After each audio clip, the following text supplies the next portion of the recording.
आप सभी का तीसरा दिन 10 मोस्ट इंपॉर्टेंट क्वेश्चन सीरीज में आप सभी का स्वागत है।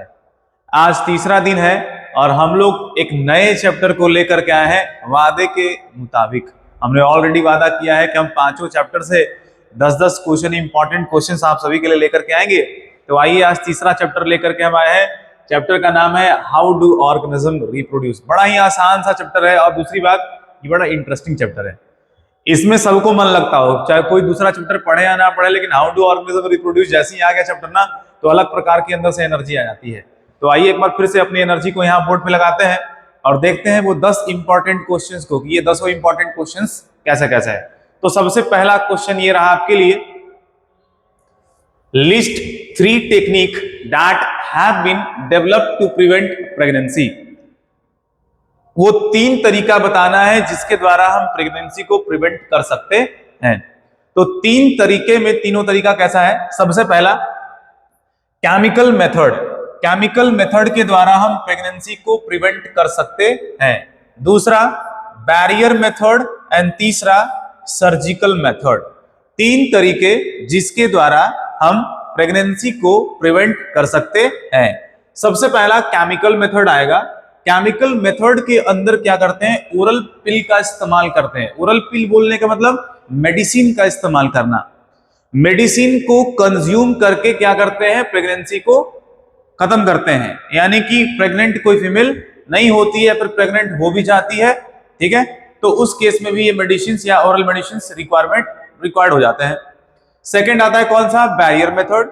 बैरियर मेथड बोलने का मतलब कि एक ऐसा लेयर क्रिएट करना जो कि स्पर्म को फीमेल वजाइना में इंटर होने से रोके। उसका बेस्ट एग्जांपल है कॉन्डम, ठीक है। कॉन्डम का इस्तेमाल करके हम लोग बैरियर मेथड क्रिएट कर सकते हैं जिसके द्वारा हम प्रेगनेंसी को प्रिवेंट कर सकते हैं। नेक्स्ट आता है क्या? Surgical method. सर्जिकल मेथड के अंदर क्या आएंगे? Vasectomy and tubectomy. वैसेक्टोमी की अगर हम बात करें, मतलब कि इसके अंदर क्या करना है? मेल के अंदर प्रेजेंट जो वास डिफरेंस होता है उसको कट कर देते हैं और उसको टाई कर देते हैं। अगर वास डिफरेंस को कट करके टाई कर दिया जाए, मतलब कि टेस्टिस के अंदर स्पर्म तो बनेगा लेकिन वहां से स्पर्म बाहर नहीं जा पाएगा आगे। जब स्पर्म बाहर निकलेगा नहीं तो फर्टिलाइजेशन कैसे होगी? पॉसिबल ही नहीं है। दूसरा तरीका ट्यूबेक्टोमी। इस ट्यूबेक्टोमी के अंदर क्या करते हैं? जो फीमेल है उनकी ओविडक्ट को यानी उनके फिलोपियन ट्यूब को कट करके उसको टाई कर देते हैं, ताकि अगर मेल का स्पर्म अगर फीमेल के अंदर ट्रांसफर हो जाए तो फिलोपियन ट्यूब को क्रॉस करके आगे ना जा सके। यानी कि फिलोपियन ट्यूब क्रॉस नहीं कर पाए, वो कटा हुआ रहेगा ना, तो स्पर्म आगे ट्रेवल नहीं करेगा, मतलब स्पर्म ओवम से मिलेगा ही नहीं। जब स्पर्म ओवम से नहीं मिलेगा तो फर्टिलाइजेशन क्या है? फर्टिलाइजेशन नहीं होगी। तो दीज आर द टेक्निक, ठीक है, these are the technique by which we can prevent pregnancy. ध्यान रखना कि which one of these technique is not mean for male. अब आप फिल्टर कर सकते हैं किसमें मेल में हो सकता है और किसमें फीमेल। अब पता चला मेल कोई कहता है कि हम तो आज दवा खा लिए हैं तो फीमेल प्रेग्नेंट नहीं होगी। अरे ऐसा नहीं होगा। इतना तो कम से कम पता होगा आपको कि मेल के अंदर कौन सा काम करेगा और फीमेल में कौन सा काम करेगा। हाँ, ये कहे कि male I am using condom, now you are safe, ये सही है, ठीक है। यानी कि ये मेल में भी एप्लीकेबल है, फीमेल में भी एप्लीकेबल है। ओरल मेडिसिन केवल फीमेल में एप्लीकेबल है, मेल में एप्लीकेबल नहीं है। ध्यान रखेंगे। सर्जिकल मेथड की बात आती है तो surgical method applicable in both male में भी और फीमेल में भी। मेल के अंदर होगा तो वैसेक्टोमी, फीमेल में होगा तो ट्यूबेक्टोमी। ध्यान रखना है, फिल्टर कर लेंगे इसके अंदर से। How does the use of these techniques have been direct impact on the health. ठीक है, अब हेल्थ के ऊपर बात कर लेते थोड़ी सी। अगर हम बैरियर मेथड का इस्तेमाल करते हैं तो इसका बॉडी के ऊपर किसी प्रकार का कोई साइड इफेक्ट नहीं है। यानी कॉन्डम का यूज करना किसी भी प्रकार के प्रॉब्लम का न्योता नहीं है, यानी दैट इज वेरी सेफ। इसी कारण से तो सबसे ज्यादा आज के डेट में जो इस्तेमाल चिप एंड बेस्ड कहते हैं ना, अगर इस्तेमाल किया जाता है तो दैट इज कॉन्डम, ठीक है। इसके कोई साइड इफेक्ट नहीं। जबकि केमिकल मेथड की बात करेंगे तो इनके भर भर के साइड इफेक्ट्स हैं। अगर कोई फीमेल कॉन्टिन्यूअसली ओरल पिल का कंजम्पशन कर रही है, ओरल पिल कंज्यूम कर रही है, तो हो सकता है कि वो फीमेल आने वाले समय में इनफर्टाइल हो जाए। इनफर्टाइल मतलब वो कभी जीवन में मां नहीं बन सकती है। वो इनफर्टिलिटी का एक बहुत बड़ा कारण बन सकता है। इसके डिसएडवांटेज हैं, इनके साइड इफेक्ट्स हैं। हो सकता है कि उस फीमेल का मेंस्ट्रुअल साइकिल पूरा इरेगुलर हो जाए, ठीक है। These are generally what the side effects which occurs in female body, ठीक है। नेक्स्ट आता है क्या, सर्जिकल मेथड। सर्जिकल मेथड के अंदर इनके साइड इफेक्ट्स वैसे नहीं है। ये परमानेंट क्लोजर है, अगर ये मेथड कोई फॉलो करता है तो उसे परमानेंट उनके अंदर बोल सकते हो आपकी स्टेरिलिटी क्रिएट हो सकती है, वो कभी फिर दोबारा मां नहीं बन सकती है, ठीक है। या मेल में तो फिर स्पर्म तो बनेगा लेकिन स्पर्म बाहर नहीं आएगा, तो फिर वैसे भी फर्टिलाइजेशन तो होने वाली नहीं है फीमेल के अंदर, ठीक ना, फिल्टर हो जाएगा। नेक्स्ट क्वेश्चन, सेकंड क्वेश्चन की तरफ चलते हैं। Reproduction is one of the most important characteristics of the living beings. Give 3 reason in support of this statement. अच्छा, रिप्रोडक्शन की बात अगर आ जाती है ना, बड़े मुस्कुरा रहे हैं सारे के सारे बैठे, कोई दिक्कत नहीं, मुस्कुराते रहिए लेकिन रिप्रोडक्शन पढ़ते रहिए। देखिए क्या कह रहा है, रिप्रोडक्शन एक मोस्ट इंपॉर्टेंट कैरेक्टरिस्टिक्स है लिविंग ऑर्गेनिज्म का। भले कुछ पता हो चाहे ना पता हो, बट इतना जरूर पता है कि लिविंग ऑर्गेनिज्म है तो रिप्रोडक्शन जरूर करेगा वो। अरे रिप्रोडक्शन क्यों जरूरी है, सोच के देखो कि आज हमारे पूरे वर्ल्ड में 1000 लोग हैं, धरती पे 1000 ही इंसान है। अगर इंसान रिप्रोडक्शन आज के बाद करना बंद कर दें तो क्या हो जाएगा। एक समय तो ऐसा आएगा ना, जो भी प्रेजेंट लोग हैं वो जब सारे के सारे मर जाएंगे तो उसके बाद रहने वाला कोई नहीं होगा इस धरती के ऊपर। यानी कहीं ना कहीं ये जनरेशन को कंटिन्यू कर रहा है कि नहीं कर रहा है, डेफिनेटली कर रहा है। लेकिन सर ये तो एसेक्सुअल रिप्रोडक्शन के द्वारा भी होता है। एसेक्सुअल हमारे अंदर थोड़ी होता है, हम अगर बात करें सेक्सुअल की तो हमारे अंदर तो सेक्सुअल ही होता है, एनिमल के अंदर सेक्सुअल देखने को मिल रहा है हमें, ठीक है। तो जनरेशन को कंटिन्यू करना यानी कि हमारे एग्जिस्टेंस को बढ़ावा देता है ये, यानी कि एग्जिस्टेंस एंड कंटिन्यूटीज। देखो यहां पर हमने लिख कर रखा सेकंड पॉइंट में, रिप्रोडक्शन इज वेरी इंपॉर्टेंट। इसके लिए भाई, एग्जिस्टेंस के लिए और कंटिन्यूटी के लिए। Second point, also we can say that the reproduction, mainly the sexual reproduction, is responsible for what causing variation, create variation मतलब बदलाव। धरती के ऊपर इतने सारे इंसान हैं लेकिन सभी एक जैसे नहीं हो पाते हैं, ठीक है। या फिर बोल सकते हैं दूसरे भी ऑर्गेनिज्म प्रेजेंट है। जैसे जैसे समय बदलता है, बदलते हुए समय के हिसाब से, बदलते हुए इन्वायरमेंटल कंडीशन के हिसाब से लोग भी अपने अंदर बदलाव करते हैं, यानी चेंज तो लाते हैं ना। तो रिप्रोडक्शन भी उसी में से एक है। रिप्रोडक्शन एक ऐसा तरीका होता है जिसके द्वारा हम क्या, वेरिएशन क्रिएट कर सकते हैं। क्या कर सकते हैं, वेरिएशन, यानी कि चेंज ला सकते हैं। नेक्स्ट क्या, reproduction is also important for transferring the genetic informations. Genetic informations को ट्रांसफर करने के लिए, यानी कि एक जनरेशन से दूसरे जनरेशन में हमें जेनेटिक इंफॉर्मेशन को ट्रांसफर करने में भी ये रिप्रोडक्शन क्या करता है, हमें मदद करता है। तो ये 3 मेथड्स हो गए, तीनों पढ़ लेंगे। कोई दिक्कत होगा तो फटाफट कमेंट में पूछ भी लेंगे, कोई दिक्कत नहीं है। ये तो मेरा नंबर सबके पास है ही, कॉल भी कर सकते हैं, कोई दिक्कत नहीं। जिनके पास नहीं है वो आप पूछ लीजिएगा। नेक्स्ट स्लाइड की तरफ चलते हैं। Question number 3, that is what a vegetative propagation. नहीं होगा, ये गलत हो गया है। What is vegetative propagation. अब ये वेजिटेटिव प्रोपोगेशन है क्या। Vegetative propagation is a method of asexual reproduction by which they multiplies their number from the parent part, ठीक है, पेरेंट बॉडी के, ठीक है, पेरेंट बॉडी के वो भाग जिनसे नंबर को मल्टीप्लाई किया जा सकता है, वैसे पार्ट को वेजिटेटिव पार्ट कहते हैं। और वैसे मेथड जिसके द्वारा हम इसे ग्रो करते हैं उसको वेजिटेटिव प्रोपोगेशन कहते हैं। यानी कि vegetative propagation is a method by which we can multiply the number of organism, ठीक है, हम जिसके द्वारा ऑर्गेनिज्म के नंबर को मल्टीप्लाई करते हैं। कहां से, जो पेरेंट प्लांट होता है, पेरेंट प्लांट के वेजिटेटिव पार्ट से। कहां से, पेरेंट प्लांट के वेजिटेटिव पार्ट से हम नए नंबर्स को या फिर उनके नए ऑफस्प्रिंग्स को मल्टीप्लाई करते चले जाते हैं, उसे वेजिटेटिव प्रोपोगेशन कहते हैं। जैसे कि प्लांट के अंदर उसका रूट, उसका सूट, उसका लीफ, ये सारे के सारे वेजिटेटिव पार्ट है। ध्यान रखना कि सर उसका बीज भी तो होता है ना, प्लांट का बीज निकाले और उससे नया पौधा उगा दिया, तो बीज जैसे ही बीच में आ गया तो फिर वो एसेक्सुअल रिप्रोडक्शन रह ही नहीं गया ना। जबकि वेजिटेटिव प्रोपोगेशन तो हमारा एसेक्सुअल मेथड है। इसके अंदर क्या हमें करना है कि इसमें बीज नहीं आएगा, ठीक है, रूट, शूट एंड लीव्स, इनको कंसिडर करना है आपको, जिसके द्वारा हम इनके नंबर को मल्टीप्लाई कर सकते हैं आराम से, कोई दिक्कत नहीं है। नेक्स्ट आता है state 2 advantages and disadvantages of this method. चलो इनके फायदे जानने भाई। अब वेजिटेटिव प्रोपोगेशन के एडवांटेजेस क्या हो सकते हैं, फायदे? बहुत ही कम समय में तुम नंबर ऑफ प्लांट को ज्यादा बढ़ा सकते हो, बहुत कम समय में, पहला। दूसरा, इनके जो कैरेक्टर्स होते हैं उनको प्रिजर्व करके रखा जा सकता है, उनमें किसी प्रकार की कोई चेंजेस नहीं आएगी।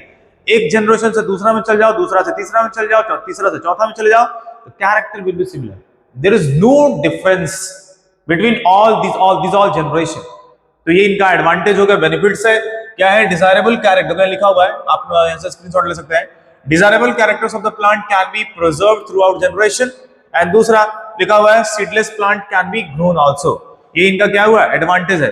डिसएडवांटेज देखेंगे तो क्या आएगा, इजिली ट्रांसपोर्ट डिजीज। डिसएडवांटेज में क्या होगा कि मान के चलो एक पौधा है मेरे पास, एक पौधा है, मान के चलते डबल डायग्राम बनाते हैं, एक पौधा है सर, ये वाला पौधा है, इनमें ये पौधे को ना कोई बीमारी है, और इसका एक ब्रांच हम लोग यहाँ से काट करके कहीं लगा देते हैं। अगर तुम ये पौधे के ब्रांच को कट करके कहीं पे लगा दोगे ना, तो जिस दिन लगाए हो उसी दिन से उसमें बीमारी है पहले से, क्योंकि ये पौधा पूरा का पूरा पहले से बीमार था। आपने क्या किया, इस स्टेम को काटा और काट के जाके कहीं पे लगा दिया।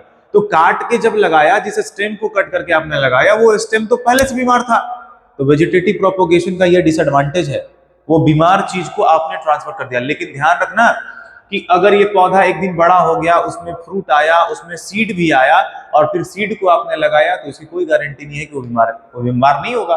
तो सेक्सुअल रिप्रोडक्शन का यही तो एज है ना, सेक्सुअल रिप्रोडक्शन के पास एज है कि वो सारी बीमारी को ट्रांसफर नहीं कर देता, ऐसे ही बीमारियां ट्रांसफर नहीं होगा। जबकि इसमें वेजिटेटिव प्रोपोगेशन एसेक्सुअल मेथड, बीमारी जो होती है ट्रांसफरेबल हो जाती है, ट्रांसफर हो जाती है। नेक्स्ट आता है क्या, वेरिएशन डज नॉट अकर्स। अगर हम डिसएडवांटेज की बात करते हैं तो इनके अंदर वेरिएशन यानी कि चेंज नहीं होता है, किसी प्रकार का कोई बदलाव नहीं आएगा। लेकिन जब बदलाव नहीं आएगा ना, तो वो एक प्रकार से फायदा नहीं होता है। बदलते हुए समय के हिसाब से हर एक प्रकार के ऑर्गेनिज्म के अंदर बदलाव आना चाहिए, तभी जाकर के उस पर्टिकुलर नेचर के अंदर वो सर्वाइव कर पाएगा। Otherwise very soon they will come, they will extinct from the earth, धीरे धीरे वो खत्म हो जाएंगे। ठीक है, नेक्स्ट क्वेश्चन की तरफ चलते हैं। नेक्स्ट क्वेश्चन आता है question number 4। Question number 4, list 4 modes of asexual reproduction. लो भैया 4 मोड्स पूछे जा रहे हैं। पहला लो ना, पहला बोल देते हैं फ्यूजन मोड्स में, दूसरा कर लेते हैं बडिंग, बड़ा आसान सा लिख देते हैं। तीसरा कौन सा, फ्रेगमेंटेशन, एंड 4 नंबर में क्या करते हैं, रीजनरेशन, और भी लिख देते हैं। 5 नंबर में कर देते हैं वेजिटेटिव प्रोपोगेशन, अभी तुरंत हमने कंप्लीट किया वेजिटेटिव प्रोपोगेशन, ठीक है। एंड 6 नंबर में कर लेते हैं, और भी होता है ना, स्पोर फॉर्मेशन। 7 नंबर में कर लेते हैं एक और, टिश्यू कल्चर। देख रहे मोड्स, ये इतने सारे मोड्स हैं, इतने सारे मोड्स होते हैं जिनके द्वारा, ठीक है, जिनके द्वारा क्या होती है, एसेक्सुअल रिप्रोडक्शन परफॉर्म कराई जाती है, other than fission in the living. अच्छा, ये फिजन को ये नहीं करना चाह रहा, बोल रहा कि फिजन के अलावे 4 बताइए, तो हमने तो 7 बता दिया फिजन को लेकर के, तो फिजन के अलावे तो हमने टोटल 6 बता दिया आपको।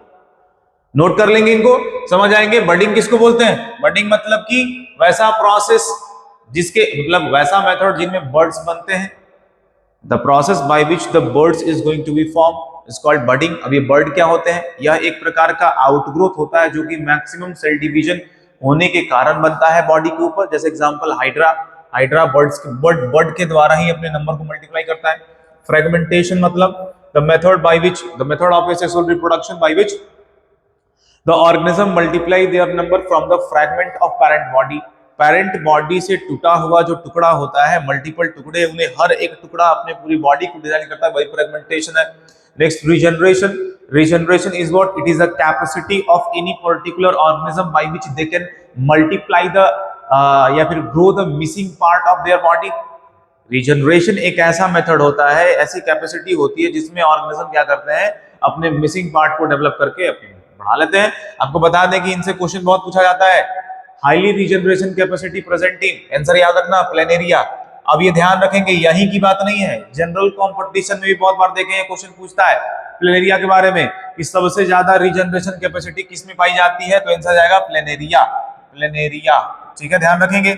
अभी वेजिटेटिव प्रोपोगेशन आप सभी को हम बता चुके हैं। स्पोर फॉर्मेशन यानी कि from the spores the number will multiply very fast. Example में फंगस याद रखना, जैसे राइजोपस, राइजोपस, ठीक है, ये अपने स्पोर्स को बहुत मल्टीप्लाई करते हैं माइक्रोस्पोरेंजिया के अंदर, और जब माइक्रोस्पोरेंजिया फट जाती है तो बहुत सारे स्पोर्स निकलते हैं लाखों की संख्या में, और वो नंबर को बढ़ा लेते हैं काफी कम टाइम में। नेक्स्ट क्या, टिश्यू कल्चर। टिश्यू कल्चर एक प्रकार का एसेक्सुअल रिप्रोडक्शन ही है, जिसमें मतलब मान के चलो ना इसको ना कि ये एक प्रकार का कंप्लीटली लेबोरेटरिकल चीज है, पूरा लेबोरेटरी के अंदर ही परफॉर्म होता है ये। इसमें करते क्या है कि हमें एक कोई भी पेरेंट प्लांट के कैलस को ले लो आप, एक बीकर के अंदर वो प्रॉपर सॉल्यूशन तैयार कर लो जो प्लांट के ग्रोथ में रिक्वायर्ड होता है। पानी डाल दीजिए, थोड़ा सा उसमें रूटिंग हार्मोन ऐड कर दिए, कुछ मिनरल्स को ऐड कर दिए, अच्छे से स्टीयर करके उसमें कैलस डाल देंगे and just leave that at partial in partial sunlight. जब उसमें धीरे धीरे जड़ें आ जाएंगी, जड़ें आ जाएंगी तो उस पौधे को निकाल लो, जहां तुम चाहते हो वहां पे लगा दो, दैट इज टिश्यू कल्चर। ये कंप्लीटली लैब के अंदर परफॉर्म किया जाने वाला एक एसेक्सुअल एक्टिविटी होता है। ठीक है, नेक्स्ट क्वेश्चन की तरफ चलेंगे। क्वेश्चन नंबर 4 के बाद क्वेश्चन नंबर आता है नेक्स्ट कौन सा, question number 5। What is DNA कॉपिंग। DNA कॉपिंग करने का मतलब क्या होता है, जस्ट एग्जैक्ट कॉपी, उसका आइडेंटिकल कॉपी तैयार करना। कॉपी तैयार करके उसके नेक्स्ट जनरेशन यानी कि आने वाले ऑफ स्प्रिंग के अंदर उसे ट्रांसफर कर देना, क्योंकि जब ये ट्रांसफर होगा डीएनए, ठीक है, तो जाकर के पेरेंटल कैरेक्टर बच्चे के अंदर दिखेगी। समझ गए, जैसे मदर और फादर अपने डीएनए को ट्रांसफर करते हैं, यानी कि अपने डीएनए का एग्जैक्ट कॉपी पहले बनाएंगे और फिर वो कॉपी बच्चे के अंदर ट्रांसफर होता है, तो जाकर के बच्चा जो होता है वो अपने मदर या फादर के ऊपर जाता है। ठीक है, तो डीएनए कॉपी क्या होगा, making the replica of the parent DNA. Parent DNA का जो रेप्लिका होता है उसी का बनना ही डीएनए रेप्लिकेशन है।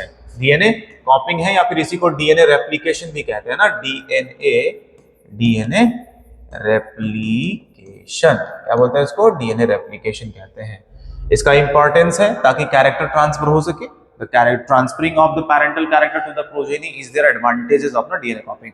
अगर ये नहीं होगा तो कैरेक्टर ट्रांसफर नहीं होगा। आसान है, लिख लेना इसको। नेक्स्ट आता है question number 6। Define the term pollination. ये बड़ा बेसिक सा है लेकिन जानना जरूरी है। Transferring of pollen grain from anther to stigma.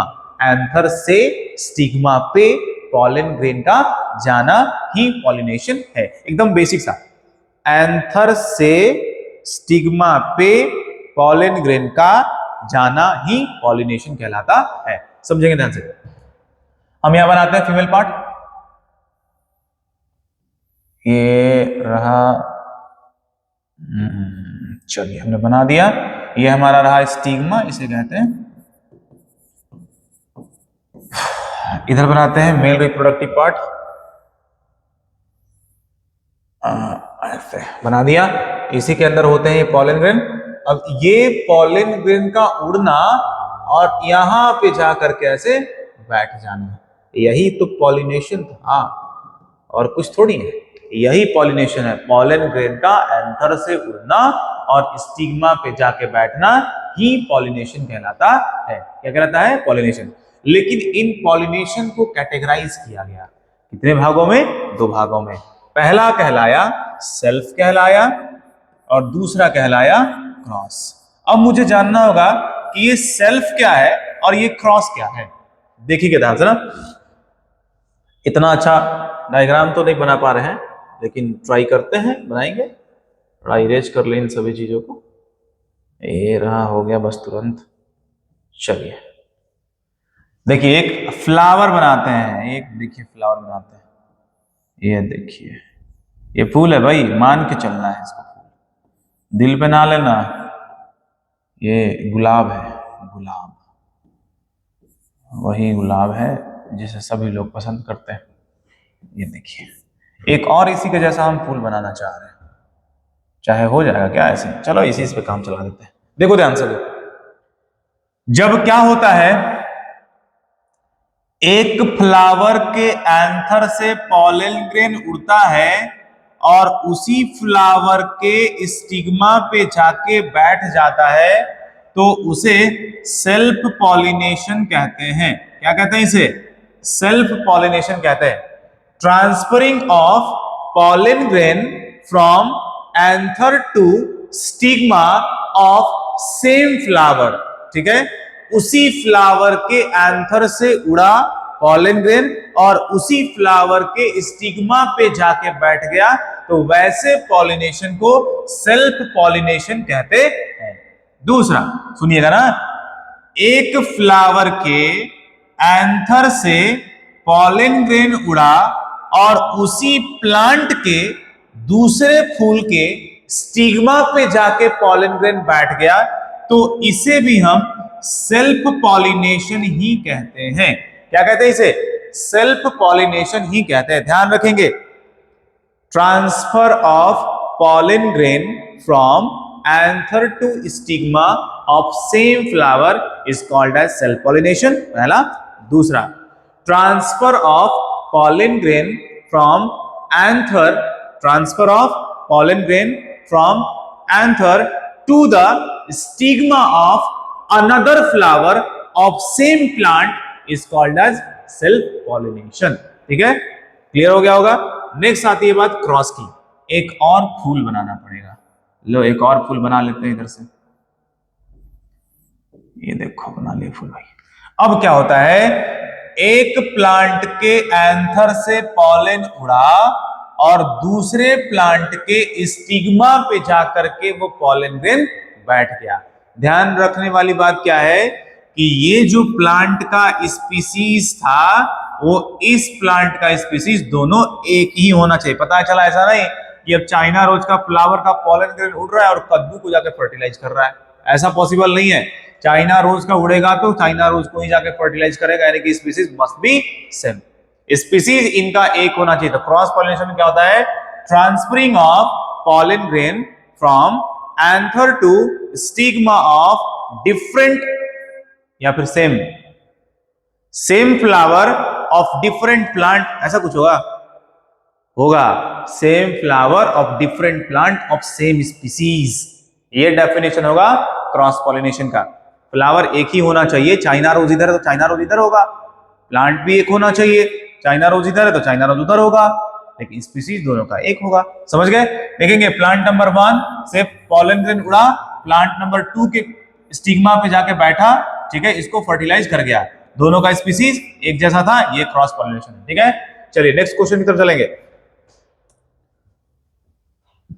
List any 2 steps involve in sexual reproductions and write its two advantage. आपको ऑलरेडी हम प्रीवियस क्वेश्चन के अंदर इसके बारे में डिस्कस कर चुके हैं कि सेक्सुअल रिप्रोडक्शन का बेनिफिट क्या होता है।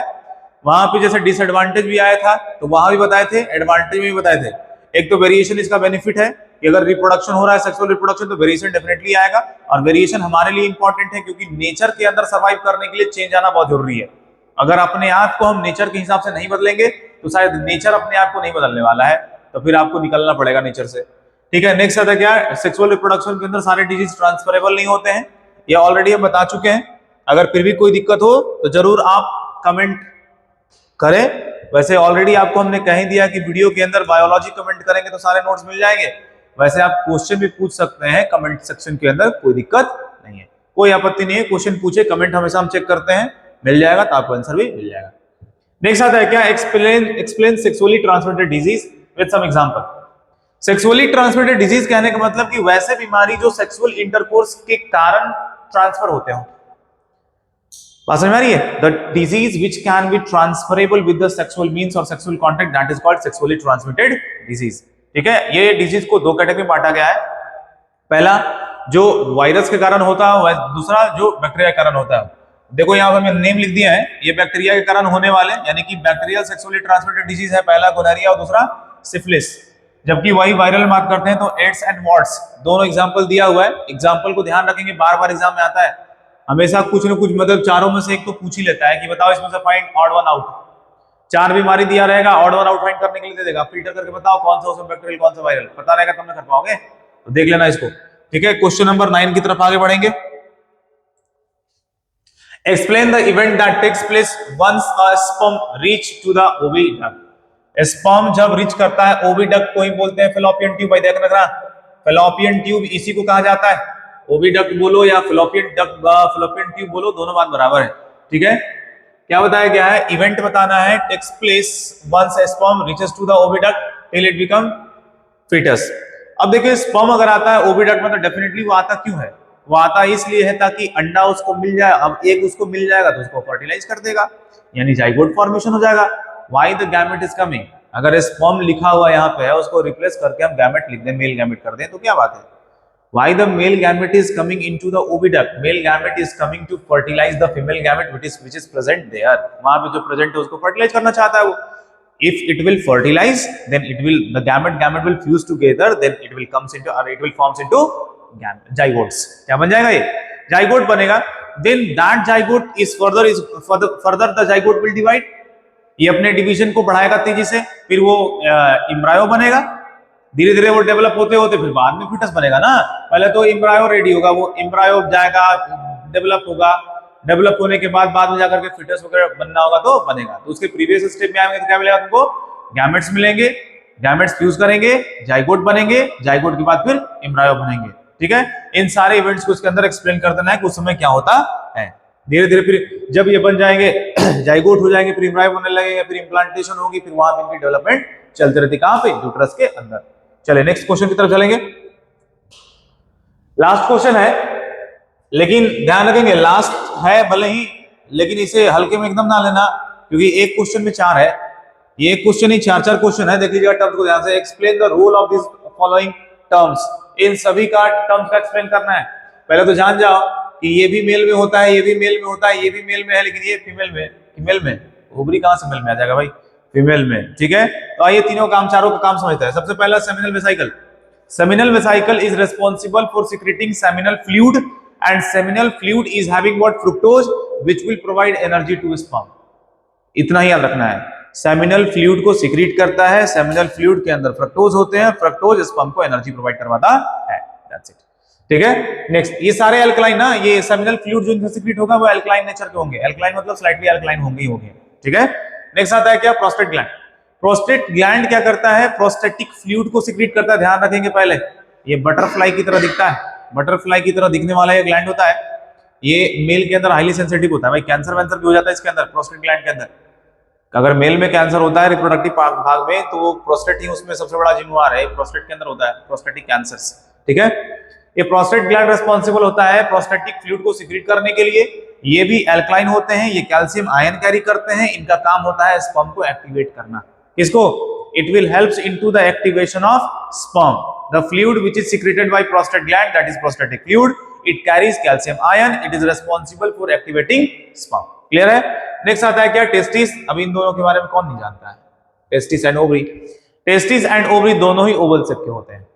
टेस्टिस का काम होता है मेल का हार्मोन सीक्रेट करना, यानी कि मेलनेस हार्मोन को, और ओवरी का काम होता है ओवरी के अंदर फेमिनाइजिंग हार्मोन को सीक्रेट करना, मतलब फीमेल के अंदर फेमिनाइजिंग हार्मोन को सीक्रेट करना। जैसे टेस्टिस करता है टेस्टोस्टेरोन को, वैसे ओवरी करता है किसको, एस्ट्रोजन को करता है। और भी करते हैं, बट दोनों प्राइमरी याद रखना हमको। हमारे बॉडी के अंदर जो भी प्राइमरी चेंजेस या फिर सेक्सुअल चेंजेस जो लाते हैं वो सारे के सारे यही लाते हैं। समझ गए। मेल के अंदर मेलनेस वाली कैरेक्टर जितनी भी होती है वो टेस्टिस के कारण, क्योंकि यही हार्मोन को सीक्रेट करता है। फीमेल के में ओवरी कारण। उसके अलावे टेस्टिस का काम क्या होता है, स्पर्म को प्रोड्यूस करना, यानी कि स्पर्मेटोजेनेसिस जैसे प्रोसेस को एक्टिव करना, स्पर्मेटोजेनेसिस जैसे प्रोसेस को कंटिन्यू कराना। जबकि ओवरी के अंदर क्या होता है, फॉर्मेशन ऑफ ओवा, ओवा को मैच्योर करना। ठीक है, ओवा को मैच्योर करने का काम किसका है, ओवरी का होता है। ठीक है, इनमें मल्टीपल स्टेजेस होते हैं, वो सब आप पढ़ोगे, हायर क्लास में जाओगे तो पढ़ाई करोगे। यहां तक अगर किसी भी प्रकार से किसी को कोई दिक्कत होगा तो आप पूछ लीजिएगा। ठीक है, हमारे पास टाइम भी कम होता है थोड़ा, और क्वेश्चन डिस्कस करना होता ज्यादा, क्योंकि 10-10 क्वेश्चन मतलब 10 क्वेश्चन मत मान के चलना, ये पूरा का पूरा चैप्टर जैसा हो जाता है। ठीक है, कम समय में रिवाइज करना है, इसलिए हमने फास्ट थोड़ा बताया होगा। ठीक है, अगर कोई डाउट होगा तो आप जरूर वीडियो में पूछ लेंगे। धन्यवाद, बाय बाय।